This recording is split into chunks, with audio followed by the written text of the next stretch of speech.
Imagine a place where disaster strikes almost daily, yet somehow remains open, 9 lives lost in just 30 days, with chilling tales of frostbitten fingers and traumatic injuries never shared. Any other spot boasting such grim stats would have been closed down and authorities held accountable. But Everest seems to have an air of impunity, even putting its own climbing police officers in harm's way. So who can we blame for these tragic events? The unforgiving mountain or something more? Meet David Sharp, a climbing prodigy who conquered the world's toughest peaks with ease, until his third attempt up Everest ended in tragedy back in 2006. But it's not just the fact that he died that sends shivers down my spine, it's the shocking circumstances surrounding his demise. Now, let's unravel the dark secrets behind Everest's death toll and figure out why the world seems so reluctant to take action against this mountain's deadly allure. Getting to Mount Everest's summit isn't child's play. There's a strategic path to take. You won't just start from the bottom and go up. Climbers have pinpointed the best ways to conquer this beast. In fact, 98% of adventurers and every commercial guide stick to either the North Ridge route or the South Col route. But here's the thing, those who dare to venture off the beaten path make up only 2%, and sadly, most don't return to tell the tale. So when someone says they're tackling Everest, take a closer look before you believe them. Before you can say summit or bust, you've got to shell out nearly $1,000 just for the chance to take on this adventure. And more often than not, climbers choose the South Col route, the most popular path on Nepal's side. The base camp here is a game changer. It's a high-altitude hangout at over 5,300 meters, basically a pit stop where adventurers spend weeks, sometimes even months, getting their bodies used to the thin air and low pressure. And get this, they do all that acclimatizing in some seriously comfortable conditions. Think luxury accommodations for the world's toughest challenge. Now, let's not get too envious. Climbing Mount Everest comes with a serious price.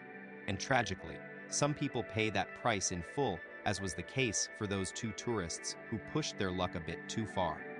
Altitude sickness can sneak up on you at any height above 8,000 meters, or even just 5,000 or 2,000. It's all about oxygen levels. The higher you go, the scarcer this stuff gets, and that's when symptoms start to kick in. Dizziness is just the beginning, but things can quickly escalate into cerebral edema and, sadly, even death. There's more to being at Everest Base Camp than just taking in breathtaking views. It's actually a bit of a high-risk zone as well. You might remember that back in 2015, an earthquake hit the area and set off a chain reaction of avalanches, including one particularly devastating one right on the base camp itself. That disaster took the lives of 19 climbers and left around 40 others fighting for survival. It was a harrowing day to say the least. But surprisingly, this base camp is still considered one of the safest spots along the entire climbing route. That's Everest math for you. Now, let's get ready to talk about the infamous death zone on Mount Everest. It starts just beyond Camp 2 and gets even more extreme from there. But before we reach that point of no return, you've got another major challenge ahead. Camp 1 at a dizzying 6,065 meters high. It's not for the faint of heart. So, what makes this part of the climb so brutal? Well, let's just say it starts with a little something called the ice wall, or as many climbers call it, total hell on Earth. Imagine walking on what's essentially a giant, slow-moving glacier that's shifting at about 1 meter per day. This is the notorious Khumbu Icefall, the riskiest part of the south route up Everest, possibly the whole mountain. It's like navigating through a river of ice where massive chunks break off, triggering avalanches and swallowing ropes, ladders, and even entire teams hole with crevices as deep as 100 meters and wide as 15. This treacherous terrain is why some brave climbers, including David Sharp, choose alternative paths. But who's the one paying the steepest price? You've heard of superheroes, but have you heard of the real-life ones? The fearless Sherpas. These local guides are the backbone of Everest expeditions, working tirelessly to ensure climbers reach the summit safely. But they often find themselves at the forefront of danger in the Khumbu Icefall. Take that fateful day in April 2014 when a massive chunk of ice, weighing over 14,000 tons, broke off, an event later dubbed an ice avalanche. This serac was 35 meters thick and buried 16 Sherpas alive. Then just 9 years later, in 2023, another heart-wrenching incident occurred.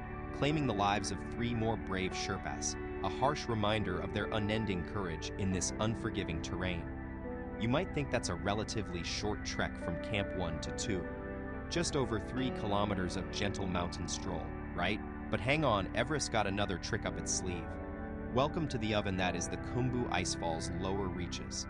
Temperatures can soar to nearly 40 degrees Celsius, making it feel like a furnace blast with each step.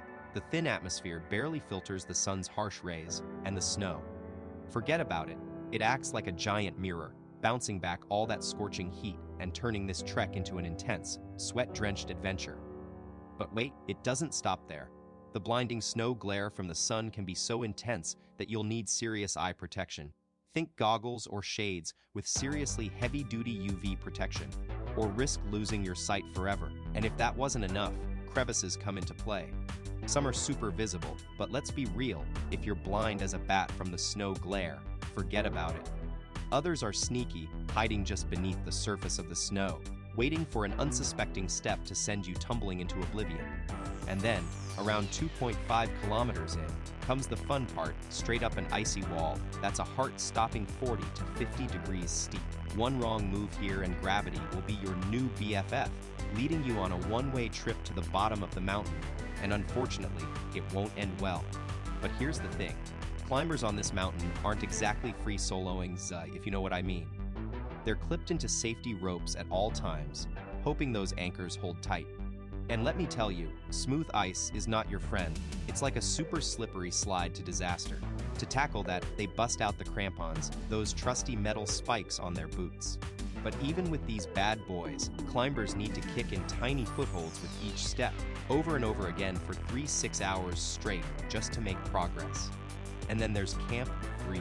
This is where things get real, folks, because it's the last spot on the mountain where helicopters can swoop in and save the day. But once you hit higher grounds, forget about it. The air gets so thin that even choppers can't fly up there. As for climbers, they'll already be whipping out their oxygen tanks before hitting Camp 4. And let me tell you, those aren't just for a quick stash, they're for survival. And what awaits above Camp 4? Welcome to the infamous death zone where supplemental oxygen is your only friend. And even then, it's no guarantee of making it back in one piece. But don't get too comfy in the death zone. Climbers typically only hang out here for a max of 2 days before it's time to face the final push. This is when things get seriously intense and can take anywhere from a grueling 9 hours to an eternity. If you know what I mean, yes, forever might just be on the table if Lady Luck isn't smiling your way. First up, a heart-pumping climb to the balcony, which sounds pretty cool, but trust me, it's no picnic. Then, things take a drastic turn for the steeper as they tackle the ascent to the south summit, only to realize it's more like a cruel tease, because the real PACDR assistance is still waiting. And by that, I mean a 1.5-hour trek along a super slender ridge that's literally just 1 meter wide. Talk about a tightrope walk. But once you finally reach the top, all those hours of suffering are worth it for this one fleeting moment of glory, a handful of photos to remember it by, and well, standing on top of the world. But wait, there's more, literally. After that epic moment of standing on top of the world, things take another hairpin turn for the worse. I mean, have you ever thought about descending from a summit and having to dodge a whole line of climbers who are still pushing upwards, while everyone is clipped into the same safety rope? That was exactly what British climber Daniel Peterson and Nepali climbing sensation Pasan Tenji Sherpa had to deal with in May 2024. Can you imagine trying not to bump into anyone while slowly making your way down, all the while knowing that one wrong move could have serious consequences? Talk about a thrilling finish, not really. But here's where things take a heart-stopping turn. Just when you thought it was chaos enough trying to navigate around each other, a massive chunk of snow breaks off near the summit ridge. And I'm talking about that super narrow part that's only 1 meter wide, basically a tightrope for climbers. This sudden collapse sends 4 unsuspecting climbers plummeting down the slope in an instant, with 2 of them clipped into what they thought was their safety net wall, the rope. Fast forward to what could have been a tragic end, but thanks to that clipped rope, these 2 climbers are actually given a second chance, their lives hanging in the balance. Meanwhile, 2 others aren't so lucky. Peterson and Tenji's bodies remain a mystery, lost high up on the mountain. Now, here's an alarming fact: over a third of all 342 Everest fatalities happened during that final and most treacherous descent. Yep, it's officially the riskiest part of the climb, no matter if you're tackling the south or north route. Interestingly enough, David Sharp had a preference for the northeast ridge, choosing it for not one, but 3 of his Everest attempts. The north route, also known as the China route, takes a unique path through Chinese territory. Why is that? Well, we've already covered how it skips over the deadly Khumbu Icefall. Plus, with significantly fewer climbers on this side, you'd have a better chance of actually making your way down without getting caught in the chaos. To top it off, you can literally drive right up to base camp. Talk about convenience. However, as we'll soon find out, the advantages pretty much stop there. Now buckle up, folks. While we thought we'd hit the jackpot with China's route, things just got a whole lot tougher. The winds are way stronger here, temperatures plummet to freezing levels, and let's not forget, this terrain is brutal. But hold on, for the worst part: no helicopter rescue means you're completely on your own in case of an emergency. And if that wasn't enough, acclimatization begins at a whopping 6,500 meters at the advanced base camp. Talk about throwing you into the deep end. For comparison, on the south side, this elevation is just Camp 2 out of 4. And trust me, the next 3 camps only bring even more extreme conditions your way. The final push on our route is no joke. It's a grueling 3-part rock staircase that's almost straight up. But if anyone had the skills and experience to take it on, it was David Sharp. This seasoned climber had already conquered the 8,000-meter peak of Cho Oyu back in 2002 and gave Gasherbrum a serious shot too. Plus, he'd tried multiple times to tackle Everest from the north side, so yeah, this guy knew what he was getting into. And here's the thing, it wasn't Everest that took him down. David Sharp had the skills to tackle these extreme conditions. But unfortunately, other circumstances caught up with him on his climb. But here's what really happened: David Sharp reached his breaking point, not because of the mountain itself, but due to a shocking twist. Picture this: after months of preparation and shelling out a whopping $1,000 for the privilege, you've spent weeks breathing in super thin air that's slowly suffocating you. You've braved hours of icy rock climbs and even lost some toes to frostbite. On the day of your ultimate achievement, when the summit is almost within reach, someone tells you, hey, turn back now. Just a couple kilometers from the top, with all your hard work and dedication on the line, that's the crushing blow David Sharp faced in those fateful moments. Now imagine you're the last one in line, running low on oxygen, your legs turn to jelly from the freezing temperatures. Your body's screaming at you to stop. But what if you can't? What if every step feels like climbing a mountain itself? That's when it hits you. These 8,000-meter peak conquerors aren't just crazy. They're often driven by an insane passion that pushes them to the edge. Take this climber from 2021, for instance. He reached his breaking point not because of the mountain, but due to sheer exhaustion. It's a harsh reminder sometimes it's our own minds, more than the mountain itself, that can be our biggest obstacle and deadliest foe. Meet Abdul Ware, a Swiss climber who reached the summit of an 8,000-meter peak, but his victory was short-lived. On the descent, reality hit hard. He just didn't have the strength to make it back safely. 2 brave Sherpas were sent to assist him, carrying extra oxygen and food in a desperate bid to save him. Unfortunately, even their help wasn't enough. Abdul's frozen body was found tragically close to the south summit, a sobering reminder of the risks we take when we push our limits this far. You're wondering how someone can get so exhausted they lose their life from climbing down a mountain. Well, the answer is, it's simply not possible in your daily grind. Working 8 to 5 and binge watching my vids with chicken nuggets. Even if you're an ultra-marathon champion on a salad-only diet, you'd still never experience that extreme fatigue because you live life at just 500 meters above sea level. But imagine being dropped off at 6,500 meters instead. Chances are, this video would be the last thing on your mind. Here's the thing, even after your body gets used to the lower oxygen levels at high altitudes, it can't ever fully bounce back. You might catch your breath and feel a bit better, but deep down, you're still running on fumes. Now imagine being left stranded at 8,000 meters, smack in the death zone. Forget about those late-night chicken nugget binges, because up there, your body hits pure survival mode. Digestion grinds to a halt, and trust me, when your body is fighting for every breath, you won't be worried about that bucket of nuggets anymore. But here's the harsh reality: in survival mode can only keep you going for so long before it's game over.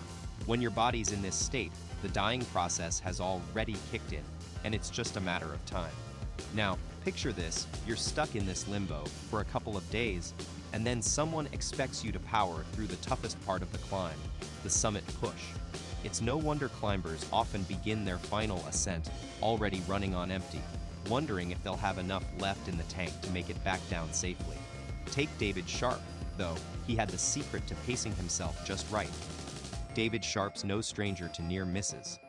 He'd bailed on the summit twice before, but only lost a few toes in the process. However, exhaustion is just one of the sneaky dangers lurking at high altitudes. Take Lincoln Hall, for instance, an experienced climber who had conquered multiple 7,000 and 8,000 meter peaks and thought he could add Everest to his impressive resume. That was until. But disaster struck for Lincoln Hall just 150 meters below the summit. His mental reserves ran dry and he lost control, making it tough for his Sherpa guides to get him down safely, as they also struggled to breathe in thin air. Back home, his family had received some devastating news: Lincoln was gone. But little did they know, this wasn't the end of the story. In fact, the next morning a different climbing team stumbled upon what appeared to be Lincoln's lifeless body. But here's where things take an incredible turn.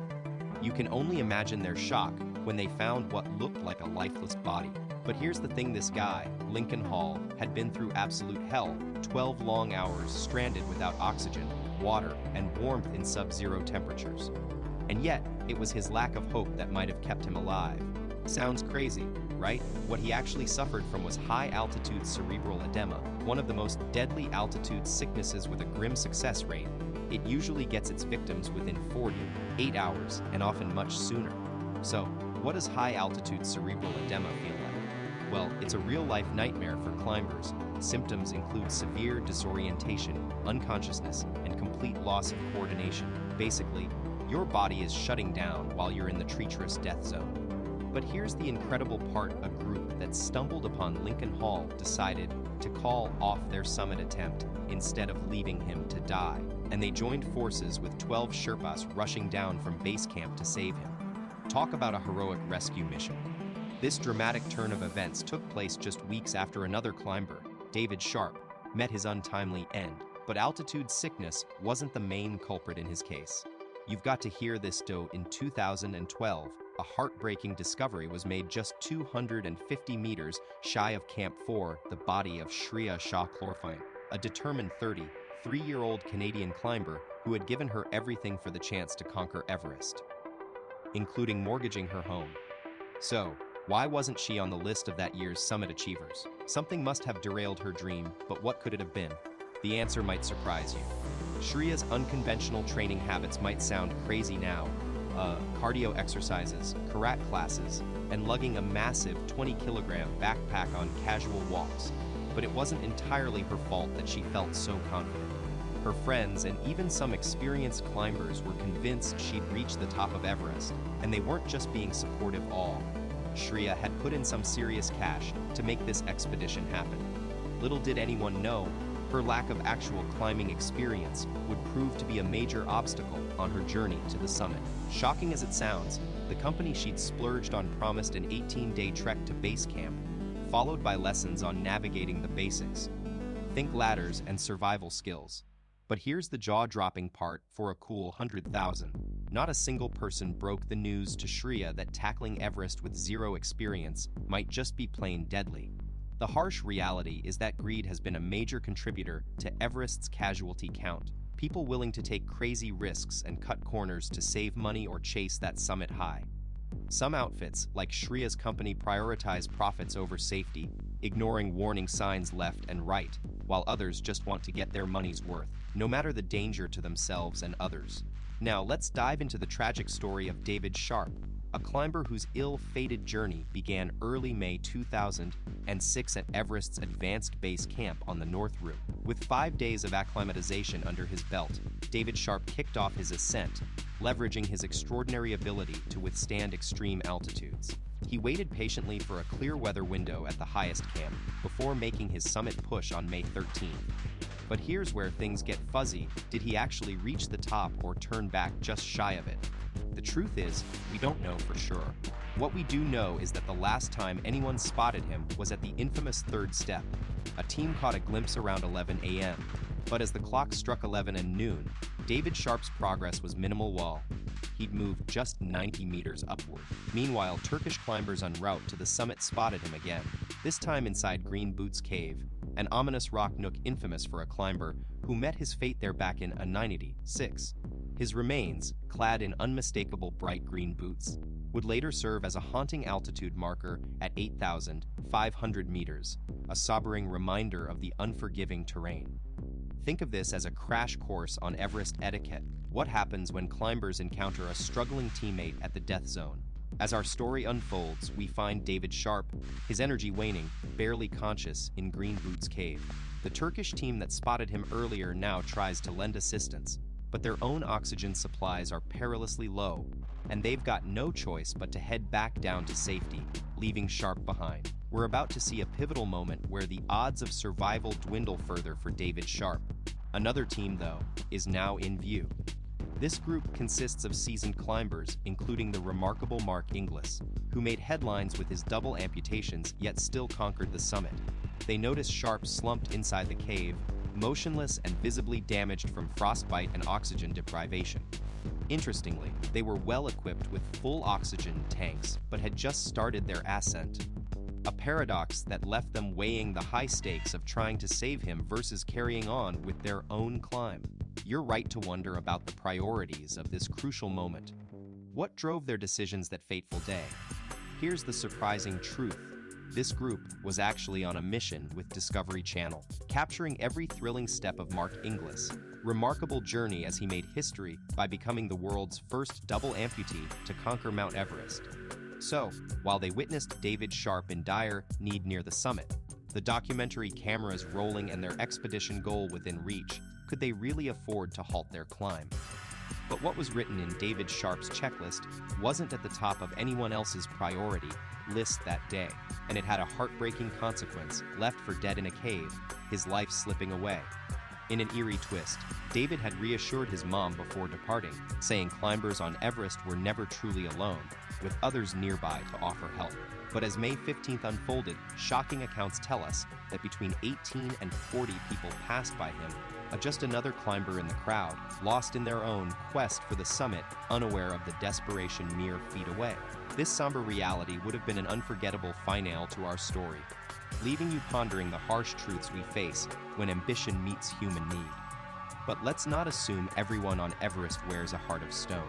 While David Sharp's story may paint a grim picture, the truth is more layered, and it's time to reveal another side of this mountain's tale. As we're about to discover, even in the darkest moments, there are glimmers of hope and humanity that might challenge everything you thought you knew about Everest and its climbers.